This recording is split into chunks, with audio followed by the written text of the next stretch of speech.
guys, welcome to our channel வேணி நினைங்கள். So இன்றைக்கி வந்து அருமையான டேஸ்ட்டில் வந்து ஒரு கத்திரிக்காய் வறுவல் தான் எப்படி பண்ணுறதுன்னு பார்க்கலாம். ஸோ இது வந்து கொஞ்சம் வைரலான டிஷ் தான். ஆனால் நார்மல் வீட்டு கத்திரிக்காயில் பண்ணியிருக்கேன். ஃபர்ஸ்ட் வந்து மஞ்சத்தூள், மிளகாத்தூள், சீரகத்தூள், தனியாத்தூள், சிக்கன் 65 மசாலா, கொஞ்சமாக வந்து சிக்கன் மசாலா, கரம் மசாலா, அது கூடவே வந்து லெமனு, கொஞ்சமாக வந்து தண்ணி அண்ட் தென் வந்து ஆயில். ஸோ இது எல்லாத்தையும் சேர்த்து பிசைஞ்சு தனியாக வந்து வச்சுருங்க. ஸோ நெக்ஸ்ட் வந்து கத்திரிக்காய், நான் நார்மல் வீட்டில் பெரிய கத்திரிக்காய் இருந்தேன், அதையே வந்து யூஸ் பண்ணேன். ஸோ அது வந்து 2 பக்கமும் கட் பண்ணிவிட்டு அது வந்து ஃபஸ்ட்டு வந்து நம்ம வந்து கோடு போட்டுக்கணும். இந்த மாதிரி வந்து லைட்டாக கோடு போடுங்க, இல்லைனா கட் ஆகிடுது கத்திரிக்காய்.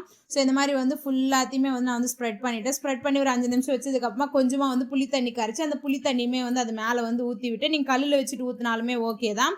ஸோ இந்த மாதிரி ஊற்றி விட்டுட்டு ஒரு இது வச்சுட்டேன், பேன் வச்சுட்டு அது மேலே கொஞ்சமாக ஆயில் ஸ்ப்ரே பண்ணி நம்ம எடுத்து வச்சுருக்க கத்திரிக்காவை போட்டு ஒரு பக்கம் 5 நிமிஷம், இன்னொரு பக்கம் 5 நிமிஷம் வந்து கொஞ்சமாக வந்து ஆயில் ஊற்றி குக் பண்ணோம் அப்படின்னா வந்து சூப்பராக வெந்துடுது. நீங்களும் ட்ரை பண்ணி பாருங்கள். ட்ரை பண்ணி பார்த்துட்டு எப்படி வந்ததுன்னு சொல்லுங்கள். ஆனால் வந்து அதிக மசாலாவாக இருக்கும், குழந்தைங்களுக்குலாம் வந்து கொடுக்க முடியாது.